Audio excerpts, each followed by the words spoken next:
चले जाएंगे अब बिहारी जी, रखना याद हमारी।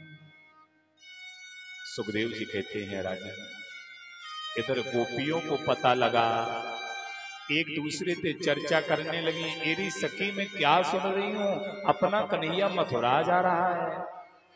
तो दूसरी बोली, आजी सखी सुना तो मैंने भी है। बोली, इसने ये सोच कैसे लिया कि बिना हमसे पूछे, बिना हमारे को मथुरा चला जाएगा। एक सखी बोली, इस ब्रह्मा ने हमारे साथ छल किया है, ये ब्रह्मा ही ठीक नहीं है, ब्रह्मा ने हमारा मेल ही क्यों किया, अगर आज बिछड़ना था तो हमको मिलाया ही क्यों। अहो विधाता तब ना कुचित दया, संयोज में त्र्या प्रणय देहिना। रे ब्रह्मा, रे विधाता, तुझे थोड़ी सी भी दया नहीं आई क्या? तूने हमारा मिलन इसलिए लिखा था कि एक दिन प्राण लेके निकल जाएगा, ये संबंध एक दिन प्राणों को लेके जाएगा। तब तक एक गोपी बोली, सखी तू ठीक नहीं कर रही, ब्रह्मा को गालियां क्यों दे रही है, इसमें ब्रह्मा की क्या गलती है? गालियां देना है तो अक्रूर को गालियां दे, हमारा दुश्मन बन के अक्रूर आया है, ना क्रूर आया होता ना हमारा प्राण धन हमको छोड़ के जाता। इसका नाम अक्रूर नहीं होना चाहिए। क्रूरस्तम अक्रूर समाके आसमान, ये तो महाक्रूर है, क्रूरता कर रहा है, इसका नाम क्रूर होना चाहिए। तब तक तीसरी गोपी आई, सखी मेरी बात माने तो ना ब्रह्मा को गालियां दे, ना अक्रूर को गालियां दे, ना किसी को दे, तो क्या करूं? बोले, अपना भाग्य ही अपन से रूठ गया। जब किसी का भाग्य किसी से रूठ जाता है तो अपने कब पराये हो जाएं, कब करवट बदल लें, इसका कोई भरोसा नहीं रहेगा। भाग जब तक साथ दे रहा है तब तक दुश्मन हमारा, और भाग ने करवट ली तो महाराज वही मित्र, वही सगा संबंधी, दुश्मन बनने में टाइम नहीं लगता। इसलिए अगर दोष देना है तो अपने भाग्य को दोष दे, भाग्य को दोष दे। तो आप लोग भी समझदार हैं, कितनी कमाई करो, कई लोग कितनी परिश्रम करते हैं, सब कुछ करते हैं, लेकिन सफलता हाथ नहीं लगती, क्योंकि भाग उनसे विपरीत रहता है, उनका भाग जागृत नहीं होता। वो भैया भाग बनता है कर्मों से, इसलिए कहा जाता है बार बार कर्म ऐसे करो कि भाग अद्भुत नजारा दिखा दे। कई मूर्ख लोग भाग को लेकर के बैठ जाते हैं, कई लोग कहने लगते हैं भाग में ऐसा होगा तो हो जाएगा। अगर भाग्य को लेकर के बैठे हो तो कभी भोजन नहीं करना हो, बैठ जाना है, भाग्य में होगा तो भोजन हो जाएगा, फिर देखना होता है भोजन के लिए। भाग्य बनाया नहीं मिलता है, भाग्य को बनाया जाता है, और भाग्य को आपके कर्म बनाते हैं, कर्मों के अनुसार भाग्य हमारा खेल दिखलाता है। कर्म ठीक नहीं है, मार्ग ठीक नहीं है, सोच विचार धारणा नकारात्मकता कूट कूट के भरी है, और बैठ गए भाग्य को लेकर। भाग्य में होगा तो ऐसा होगा। सुखदेव जी कहते हैं राजन, इधर अक्रूर जी ने रथ खड़ा किया, गोपियां आई, भगवान से कहती हैं प्यारे हम वो प्रेमी नहीं है जो आपको रुलाएं, अगर मथुरा में आपको सुख मिल रहा है तो हम जाने से नहीं रोके, पर एक छोटा सा काम करते जाइए। क्या? रथ के आगे लेट गई, रथ निकालते जाइए, क्योंकि हम आपके बगैर जी भी नहीं सकते, आपके बगैर हम रह नहीं पाएंगे। इसके आगे वर्णन आता है, अक्रूर जी ने रथ खड़ा किया, किसने बलराम को बैठाया, रथ आगे बढ़ाया तो एक और मधुरी सी आवाज आई है, अरे कनुआ, अरे लाला, मैं कौन रुक जियो बेटा। कन्हैया ने अक्रूर जी से कहा, अक्रूर काका रथ को रोको, ऐसा लगता है मेरी मां आ रही है। मेरी मैया की आवाज है, कन्नुआ कह करके तो मेरी माँ ही मुझे पुकारती है, इसलिए थोड़ा रुक जाओ। अक्रूर जी ने रथ को रोका तो माँ एक हाथ में आरती का थार था, एक हाथ में माखन मिश्री का कचल्ला लिए थे। वो कन्हैया से कहती है, लाला मेरा मन नहीं माना, लगा के जाते जाते एक बार और माखन मिश्री अपने हाथ से पकड़, क्योंकि मैं माँ हूं ना, मैं जानती हूं तुझे गुस्सा आ रही होगी कि माँ बार बार चलते रास्ते में मुझे रोक लिया, लेकिन माँ हूं लाला, माँ का मन नहीं मानता। अपने हाथ से माखन पवा रही है, आरती उतारी, अंत में कहती मैं सब जानती हूं तू क्यों जा रहा है, तू अपनी माँ से रूठ गया ना, अपनी माँ से नाराज हो गया ना। माँ से भी नाराज होते हैं लाला, ऐसे माँ से रूठ क्यों करें, ऐसे माँ से हर संतान उठ जाएगी तो उस माँ का होगा क्या, वो माँ जाएगी कहां। संतान का ये कर्तव्य नहीं है कि वो अपनी माँ से रूठ के बैठे। थोड़ी बहुत माँ से गुस्सा हो गए, चल गया, और हम कहें कि माँ ही पत के हमसे बोले, माँ ही हमारे पास आए, माँ ही हमको मनाए, तो हमारी मूर्खता है। माँ से उठ के कहां जाओगे।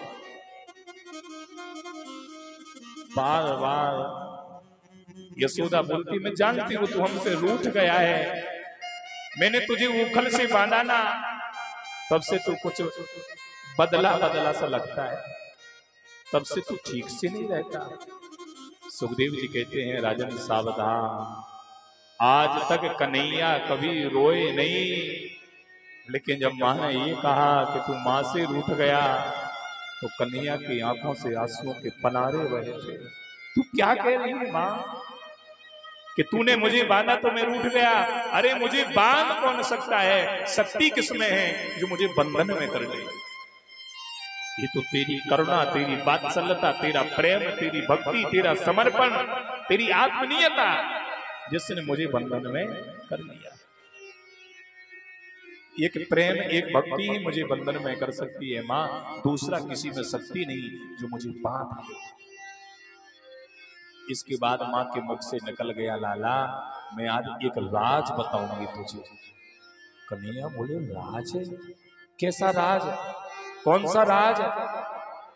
तो हाथ जोड़ के बोली तू मेरा बेटा नहीं है, मैं तेरी मां नहीं हूं, तू तो देवकी नंदन है।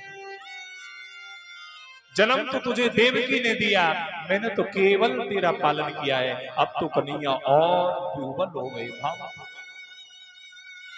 बस मां तू सब बोलना पर ये मत कहना कि मैं तेरा बेटा नहीं हूं, क्योंकि जन्म देने से बड़ी पालन करने वाली मां होती है। जन्म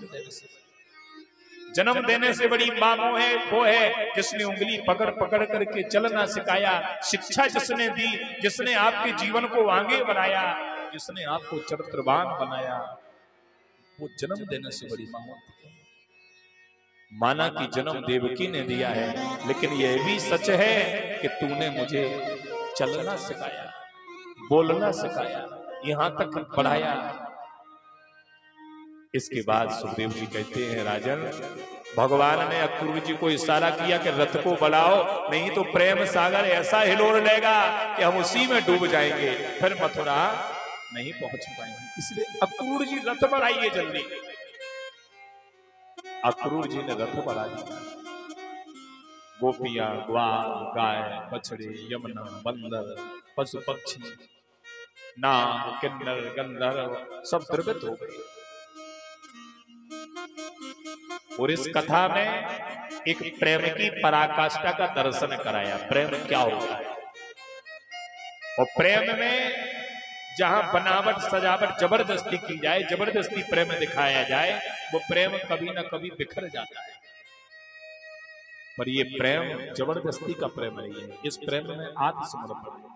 कई लोग जबरदस्ती प्रेम करते हैं, हमारे सामने आएंगे, जय सिया राम, राधे श्याम, हंसेंगे, जबरदस्ती मुस्कुराएंगे, लेकिन वो जबरदस्ती का प्रेम ज्यादा टिकता नहीं।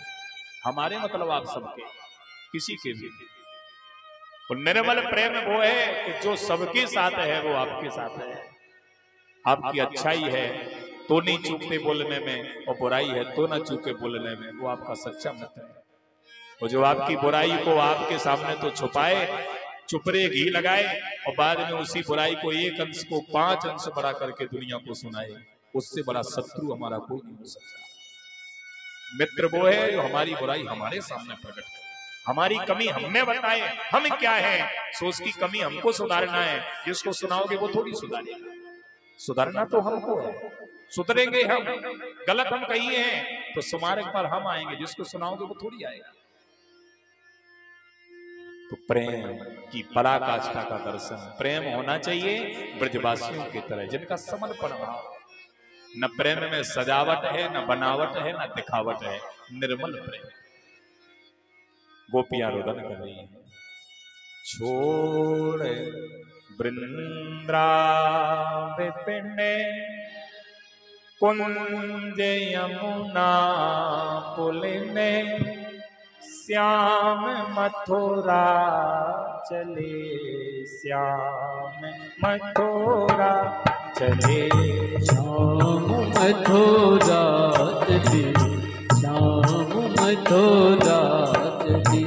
माय सोदा पिता नंद व्याकुल भये, माय सोदा पिता नंद व्याकुल भये, माय सोदा पिता नंद व्याकुल भये, माय सोदा पिता नंद व्याकुल भये।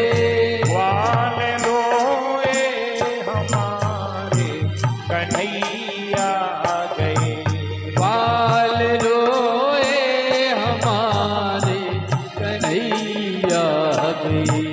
अब करें का जतन श्याम तन मन हरन, श्याम मथुरा चले, श्याम मथुरा चले, श्याम मथुरा चले, श्याम मथुरा चले।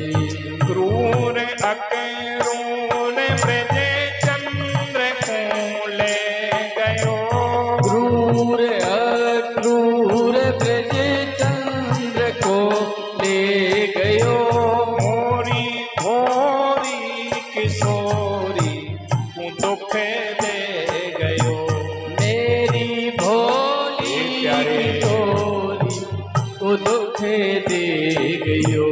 धूल छाई गगन श्याम तन मन हरन, श्याम मथुरा चले, श्याम मथुरा चले, श्याम मथुरा चले, श्याम मथुरा चले। और एक गोपी कहती है, हेरी सखी अब कौन की शिकायत करेगी, अब कौन के लिए दहीरा जमाएगी, कौन के लिए पनघट पर जाएगी, कौन के लिए सजेगी संभलेगी। अब तो वो चला गया। ऐसे कह कह करके गोपियां रोने लगती है। हाय मोहन बिना चैन कैसे पड़े, हाय मोहन बिना चैन कैसे पड़े, हाय मोहन बिना चैन कैसे पड़े, हाय मोहन बिना चैन कैसे पड़े। कौन नवनीत माखन की चोरी करे, कौन नवनीत माखन की चोरी करे, गाय करती रोदन, गाय भी रो रही है। गायों ने अपने कान चढ़ा लिए कि कहीं से अब बांसुरी की आवाज नहीं आ रही है। बंदरों ने डाली प्रति डाली पर कूदना छोड़ दिया। यमुना की धारा जो उछल उछल करके बह रही थी वो धारा नीरस हो गई। आज भी आप जाओ वृंदावन में तो पता ही नहीं पड़ता कि यमुना भरी है कि बह रही है, नीरस पड़ गई धारा। गाय करती रोदन श्याम तन मन हरन, श्याम मथुरा चले श्याम मधुबन चले, श्याम मथुरा चले श्याम मधुबन चले।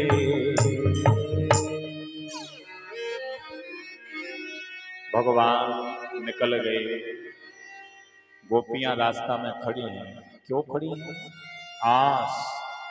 आस बड़ी खतरनाक सोच है। जिसको आस किसी बात की लग जाए और वो ना हो तो ये आस बड़ा दर्द देती है। गोपियां आस लगा करके खड़ी हैं, शायद वो निष्ठुर है, उसको याद आ जाए हमारी और लौट के वापस आ जाए। इतने में एक गोपी वहां थी नहीं जिस समय भगवान गए, वो आ गई देख करके दौड़ के। उसने गोपियों से पूछा, अरे वो सखी तू किस काजे खड़ी है यहाँ? क्या हो गया? तुम रो क्यों नहीं हो? तो गोपियां ने बताया, तुमको पता नहीं है, अपना कन्हैया चला गया। कन्हैया चला गया। जैसे ही सुना कन्हैया चला गया तो वो गोपी धड़ाम से नीचे गिरी। गोपियों ने संभाला, उठाया। वो गोपी लगी सुनाने सब गोपियों को, तुमको शर्म नहीं आती? कन्हैया को जाने दिया, रोका क्यों नहीं? तो सब गोपियां कहती हैं, 1000 बार रोका, नहीं माने। तो अब वो क्या कह रही है गोपियों से, जो ऐसी खबरिया होती, जो ऐसी खबरिया होती तो मैं रथ के अंगारे सोती, मैं रथ के अंगारे सोती। तुम उठ गई लेकिन मैं उठती नहीं। भले हे जाती चकनाचूर, लेकिन अब क्या करूं? अब रथ पहुंचो बिरजते दूर, एरी सखी अब रथ पहुंचो बिरजते दूर। अब तो चला गया। अक्रूर जी के मन में भी बड़ी पीड़ा है। अक्रूर जी सोच रहे मैंने ठीक नहीं किया, प्रेम रूपी समुद्र से आनंद रूपी हिलोर को मैं खींच लाया। अक्रूर जी सोचने लगे सबसे बड़ा दोषी मैं ही हूं, मैं ही सबसे बड़ा अपराधी हूं। तो भगवान ने सोचा अक्रूर जी को बड़ी पीड़ा हो रही है, और इतनी पीड़ा हुई अक्रूर जी को कि गर्मी सताने लगी अंदर से।